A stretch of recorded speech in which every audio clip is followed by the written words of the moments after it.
Hello and welcome to 2024 Pittsburgh Steelers team preview. We got Russell Wilson under center, but Justin Fields perhaps coming for that job sooner rather than later. Najee Harris and Jaylen Warren splitting things up in the backfield. George Pickens, wide receiver one season. Hell, maybe even Pat Freiemuth gets things going in 2024. Breaking down all that and so much more here over the next 30 minutes. Strap in, talking all things Pittsburgh Steelers.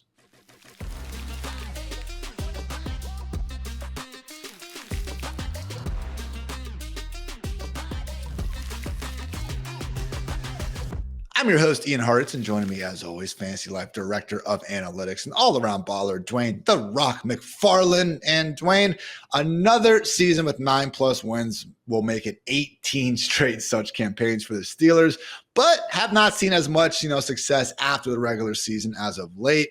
Has not won a playoff game since 2016. And honestly, even the, over 500 regular seasons haven't been particularly dominant.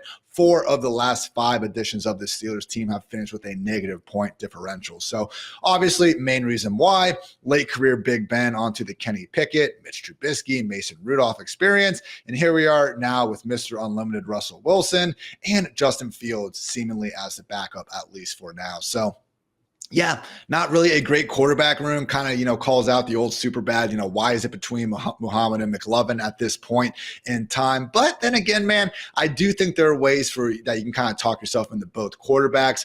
Russell Wilson, yes, more bad than good in Denver. Did have the 3rd highest, completion percentage over expected last year. I mean, you don't throw 26, 27 touchdowns by complete accident. And he did, still have the, flash of a big play. That said, he couldn't figure it out with Sean Payton. I am a little bit skeptical if he can with one Arthur Smith. But then again, Dwayne, as bad as things were in Atlanta, we did see some pretty efficient run first downfield passing attacks from Arthur Smith with Ryan Tannehill and the Titans. Yeah, and I think that's the hope, is that they can go back to that. The challenge is the league's not cooperating with that. Defenses want to prevent the big play. They're playing their safeties deeper than ever. I mean, everybody's heard the 2 shell, so I'm not going to get into all that. You got your 2 high coverage. But Russ, in my opinion, looks pretty cooked. I mean, even his PFF pass grade, like this guy was perennially, over 80, sometimes mid 80s, even in the low 90s, high 80s. And then he's just really dropped off a cliff over the last 3 seasons, 70.7, 64.5, 72.5. You guys can hate on PFF or you can love them. But the bottom line is, they have a process that they're following. And overall, I think it's pretty good in how they grade these players.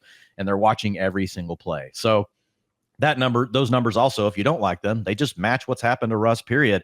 Yards per attempt, which is the closest thing linked with winning games in the NFL, has also cratered off of a cliff over the last 2 seasons for Russ at 7.3 and 6.9 after over the previous 4 seasons, EM being right at 7.8. The league average is 7.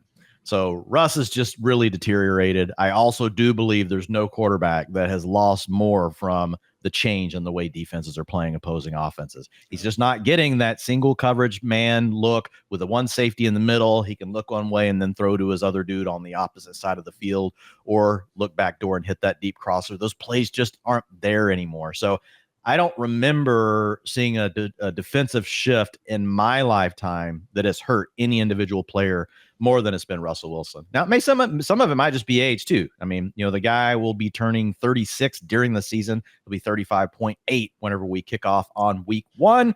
So not very confident in where we are with Russell Wilson. And if we're talking about how many games he's going to start, he probably starts half the season, because the Steelers, to your point, have a way of just figuring out enough to be around 500. I think they would really have to be losing for them just immediately go away. But I think at some point they will make the switch to Justin Fields. Don't know how much that helps these pass catchers that we got to talk about. Both of these guys over the last season were around 200 passing yards per game. So it's not an ideal situation for all the wide receivers, but luckily you don't have to pay a lot for those guys in fantasy drafts.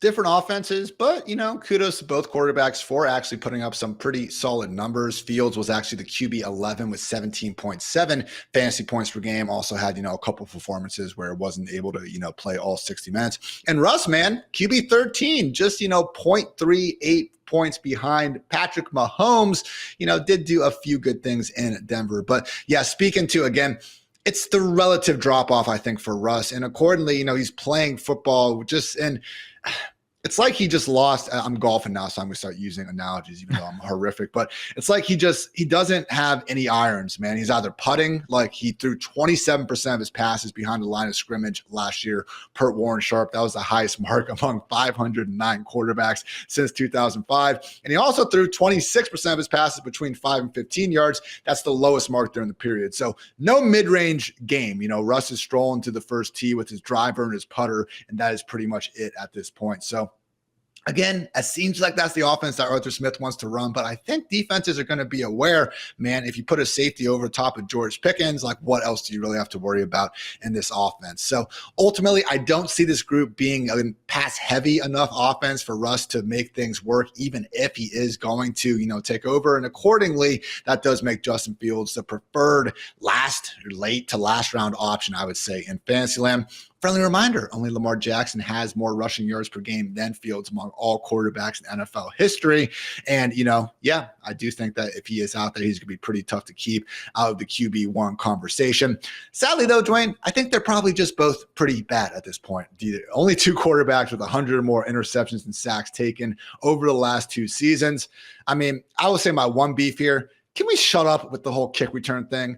Do Steelers fans really want Fields to get hurt returning some stupid kick, and then you're one injury away from Kyle Allen under center? Is that what the people want, Dwayne? Because it's not what I don't know. I think Justin Fields, is the more interesting option with the offense that Arthur Smith runs. As much as we'll get to Arthur Smith in a minute and my reasons that I just despise him, it's not necessarily the play calling. It's not necessarily, the buttons that he's willing to push to set his players up for success. He does a lot of those things really well.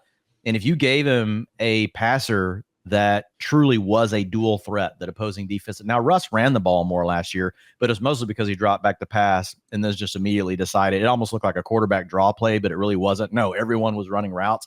But with Justin Fields, I do think that could add an element, for Arthur Smith, a lot of play action, a lot of those sort of things. So I'm hoping we see Fields sooner rather than later. I also think that if there is some chance that one of these guys just has some untapped upside at this point in their career, it is probably Justin Fields. He just needs to be more consistent. Like, he can make all the throws. He just can't consistently make all the throws. We've seen it time and time again with Justin Fields. He will wow you, and then the very next play, you need something very basic to pick up a first down, and the guy can't get it done. So if I look at a coordinator like Smith, actually are some things I like about him. Smith, I think, gives them the most upside and just the unknown if something suddenly clicks for him versus Russ, who's deteriorating. Honestly, man, a lot of what we're saying with Fields sounds eerily similar to what Sam Darnold truthers are still trying to put out there. So, yes, Darnold now with the Vikings is in a better offensive situation. I get that. But don't think anyone was actually, calling out the Bears as having this awesome supporting cast over the years. Yes, Fields has flashed. You just haven't quite seen enough. The difference is we know Fields can tie a defensive coordinator in knots with his run ability. Yeah. Then he just has to be okay. Sam Darnold needs to be an elite passer to win. Justin Fields, he could be an average passer, but be really good on the ground. And in the right scheme with the right weapons around him, there's a chance that works. Give Fields a little bit of credit for finally freeing DJ Moore, something that Darnold, amongst many other quarterbacks in Carolina, could not do. And yeah, man, I do love to shout that, again, a true dual threat quarterback could maybe do some pretty darn good things in the Arthur Smith scheme. Guys, Desmond Ridder, horrible last year. You guys don't need us to tell you that. Still had 5 top 12 fantasy finishes, and he is not nearly as, lethal of a dual threat as Justin Fields. So talked about the quarterbacks, but again, guys, this could be a run first offense. So the real stars of the show should be hopefully Jaylen Warren over Najee Harris, but who knows? Every single stat you want to look at is going to say Jaylen Warren is better. But guess what? That's not even really a slight on Najee. Most of these advanced stats have Jaylen as a top 5, top 3 running back in the NFL. It's not like, Najee was actually that bad last year. Honestly, I thought the last year's version of Najee was arguably the best pure rusher we've seen. Just haven't quite seen that receiving upside get tapped into ever since his rookie years. So what do you really think of the splits here, Dwayne? I will point out that in Atlanta last year, raw touches, Bijan had 272, Algier had 204. In Pittsburgh, Najee had 284, Warren had 210. So if you had to pick who's going to be the Bijan, who's going to be the Algier, who would you pick? Or it could just not be that at all, right? That's true. We know Arthur Smith is willing to mix these things up. We just don't know for sure how he's going to do it. He is Bizarro Man. And that's my complaint with him, the way he uses his players, not so much the things he's dialing up. But when you look at the way that he did with Bijan versus Algier, I was just perplexed by the whole thing. How do you take this guy number 8 overall and not keep him out there and allow him to try a chance to try to score touchdowns? So I think logically speaking, looking at the love that we have seen Arthur Smith show to the bigger backs historically, Najee feels like the guy that's going to lead the way. But Jaylen Warren is the guy that I can't stop drafting, because if it somehow breaks his way, he could break your fantasy league. If everything breaks perfectly for Najee Harris, we've already seen that. We've already seen that version of Najee Harris. And not to say that it's bad for where you're getting him in drafts. He's going in round 7, guys. So, I mean, you can get Najee Harris late in your fantasy draft, well, at least right now in best ball drafts. But I know the upside ceiling isn't suddenly just to blow the top off high-end running back 1 finish. Whereas with Jaylen Warren, I do believe there's a chance that if suddenly he does get 60% of the carries, Ian, or 60% of the work, he's going to be in the top 6 running back conversation. And the main reason why is we already know he's an elite receiver out of the backfield. This guy is he's not on the level of a CMC Kamara, but who is? You got to earn your stripes to get to that level. But man, a 16% target share last year. Alvin Kamara was at 19%. You had Bijan Robinson at 18%. You had Christian McCaffrey at 18%. But outside of that, I mean, we are talking about Jaylen Warren. You already talked about his efficiency on the ground. 36% of his 36% missed tackles force rate.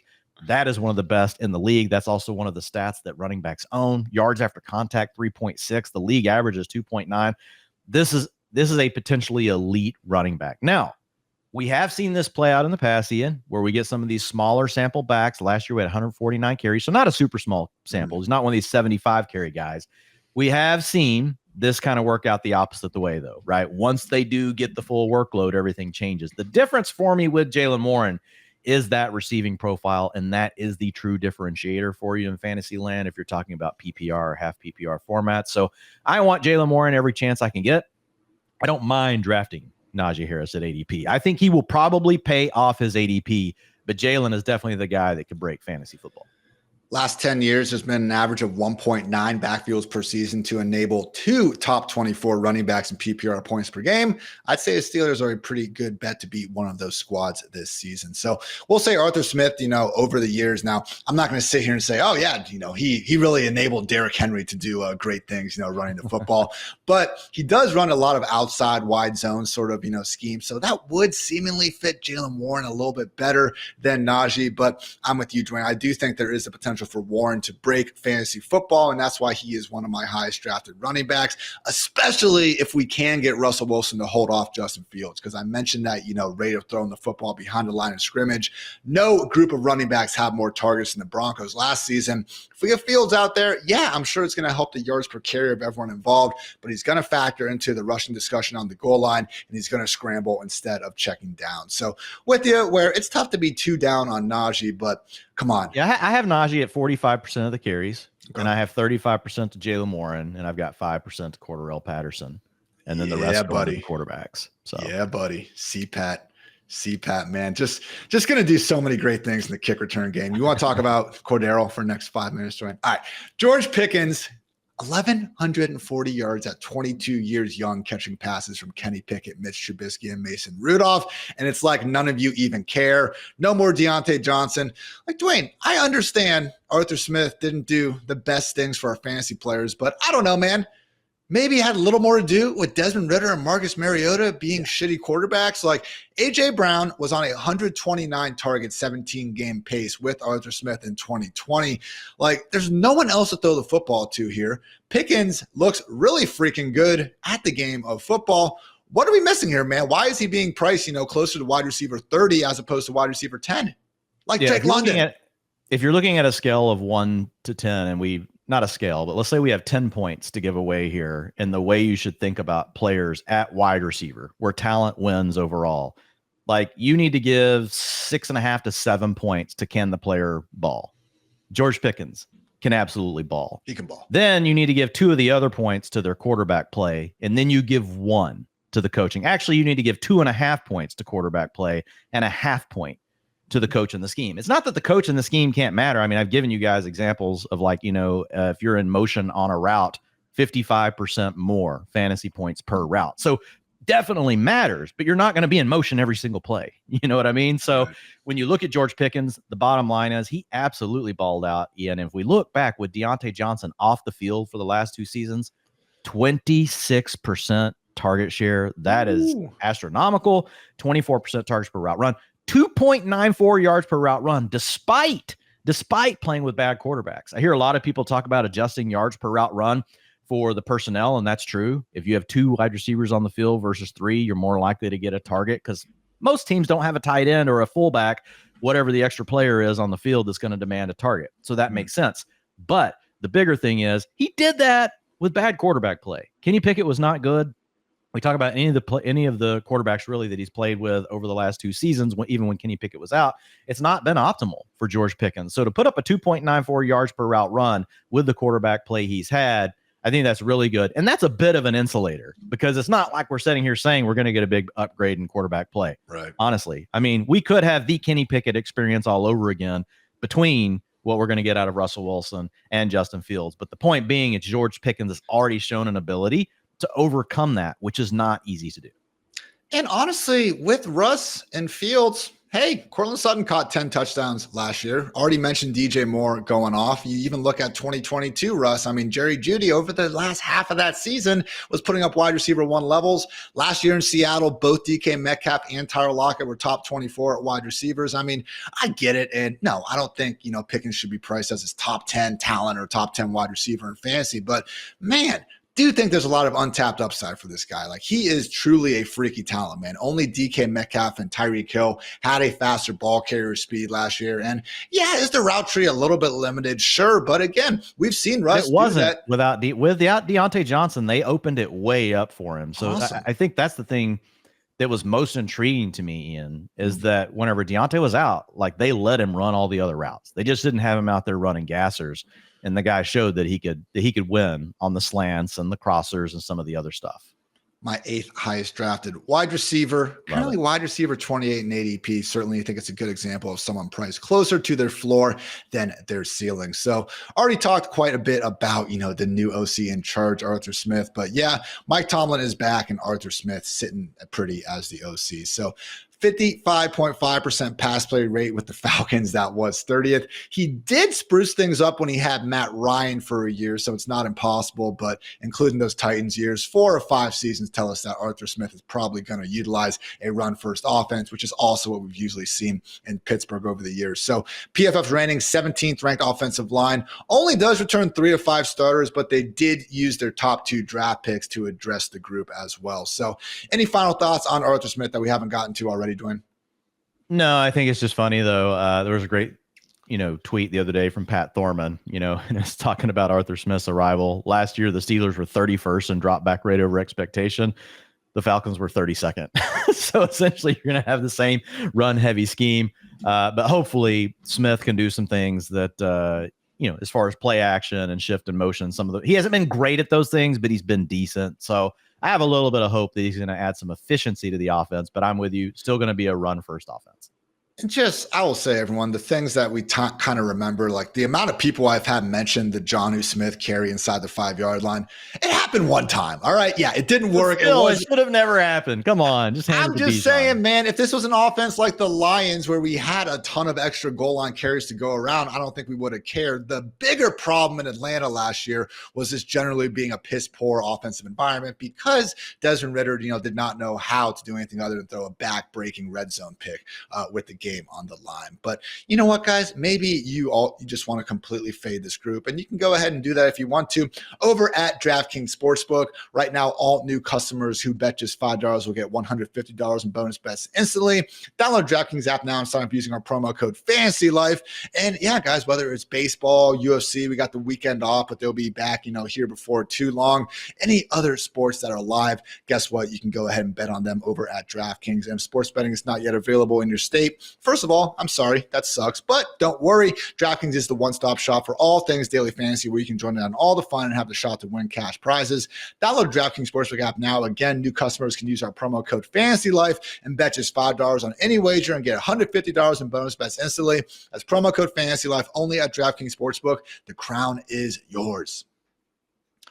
For a team, Dwayne, that again hasn't finished under 500 in quite some time, 7.5 win total, but a pretty massive minus 175 lean on the over. So if you made me just sit down, say screw the juice, go through every single team, I would probably say the Steelers are going to be 8-9. I do think they could, see that over 500 streak snap, but it's just hard for me to look at them and say they're not going to be a competitive, annoying team to play against. This has been a top 10 scoring defense in 5 of 7 seasons since drafting TJ Watt. Still have Minkah Fitzpatrick, Joey Porter, Cam Hayward, even signed Patrick Queen. So plus 750 to win the AFC North. I don't think we're going to see this rejuvenated, new look, suddenly potent Steelers, but I also don't think they're going to be, that different from the group we've seen for the better part of the last half decade. Yeah, I mean, they've won 9, 9, and 10. This line opened at 8.5, so it's moved, and that was back in right after the draft. I recorded that, so yeah, I'll take the over.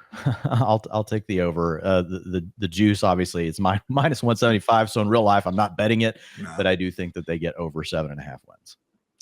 Talked plenty about George Pickens already, but there are, other wide receivers that will presumably be on the field, Dwayne. We do have day 2 draft pick Roman Wilson out of the University of Michigan, Van Jefferson, Calvin Austin, Scotty Miller, and Quez Watkins. Man, just some of these vet min deals they threw out there. Would have liked to see them get, a better kind of number 2 wide receiver to complement Pickens.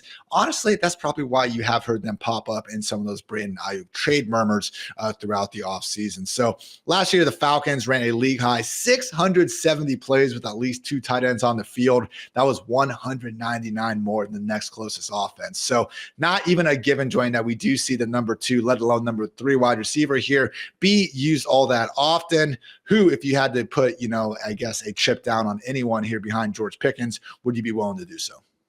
I mean, does anyone use more random wide receiver 2s than Arthur Smith? We got them like in Atlanta. It was Kaderil Hodge. Hey, easy. Jefferson. Hodge made the most out of his opportunities.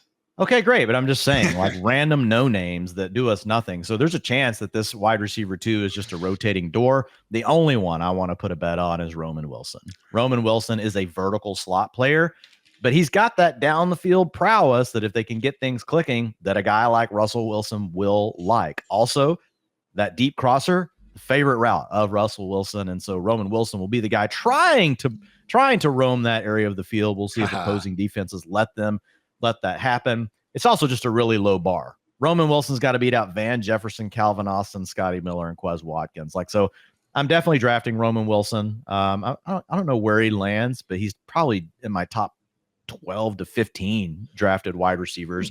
Also, because we know rookies come on late in the season, so I'm definitely talking best ball here. So, yeah, give me Roman Wilson out of that group.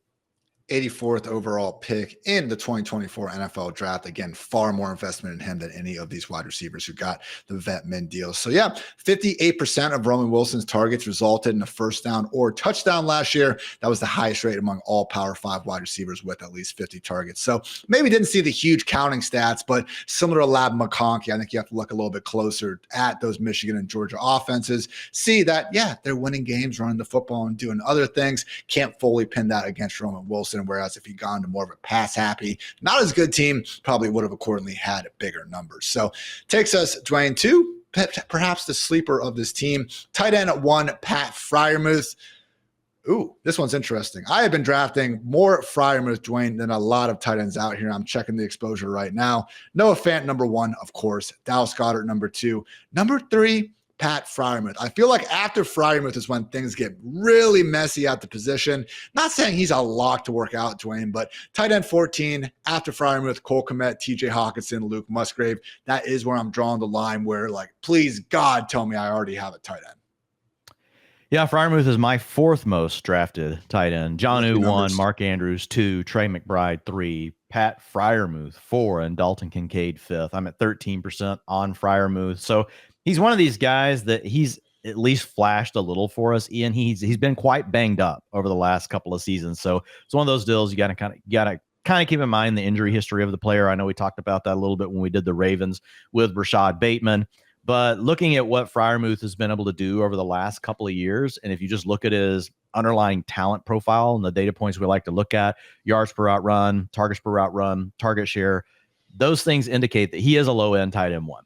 And so when I look at this offense and I'm like, okay, George Pickens is clearly the number one guy.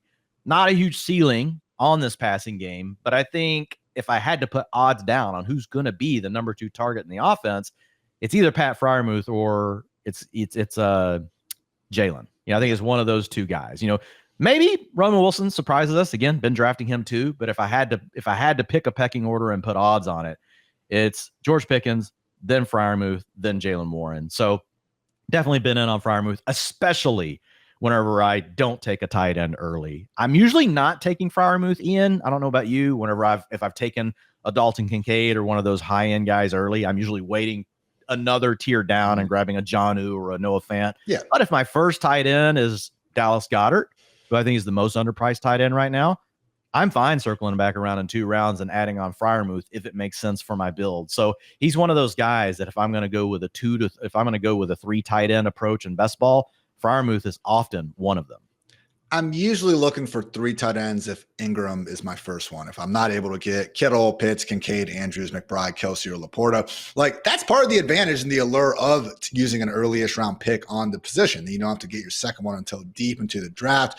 Freiemuth, though, if you do more of that, Silicon Valley middle out approach at the position, I do think it makes sense to go ahead and try to grab multiple guys there. But yeah, I would just stress guys, don't let the Kyle Pitts disappointment cloud your, just thoughts on the tight end and Arthur Smith's offense. I mean, tight ends in Atlanta last year, 3rd most targets in the NFL. They were 4th from 2021 to 2023. So yeah, Jonnu Smith played ahead of, Kyle Pitts a lot last season. You see what Pitts looked like with the football in his hands?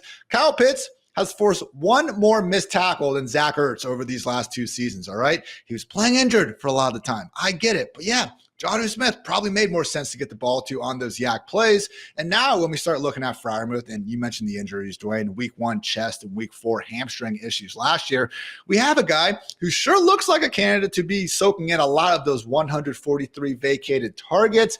And who else is going to take him off the field? Darnell Washington, 10 targets last season. He's a blocker on 72% of his snaps. I don't know why Washington isn't trying to go get offensive tackle money. I think that would make a lot of sense for his career. Connor Hayward, Michael Pruitt from Atlanta. That, I wouldn't be happy because I've drafted so much Freiemuth, but I'd be able to laugh if Michael Pruitt is the reason why Pat Freiemuth doesn't break out. But I don't think anyone's taking Freiemuth off the field, Dwayne. Yeah, I think you're going to see plenty of heavy personnel that will get the other tight ends on the field, but Freiemuth, I think, will stay out there. I would be really surprised if he's not at least at a 75% route participation, has a real shot to be like an 80 to 85% guy. Give my guy Cordero Patterson some tight end snaps and let's see what happens. All right, line guys. him up anywhere, Ian. Come on. Anywhere. Weapon. CPAT, my guy.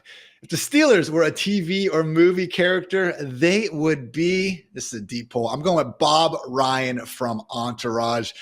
Had some great years in the past, and that's largely why they get any benefit of the doubt. Again, we had that OG Tomlin Super Bowl. He's always, getting over 500. Arthur Smith did some good things with the Titans. And Dwayne, what if I told you there's a former Super Bowl winning quarterback available basically for free?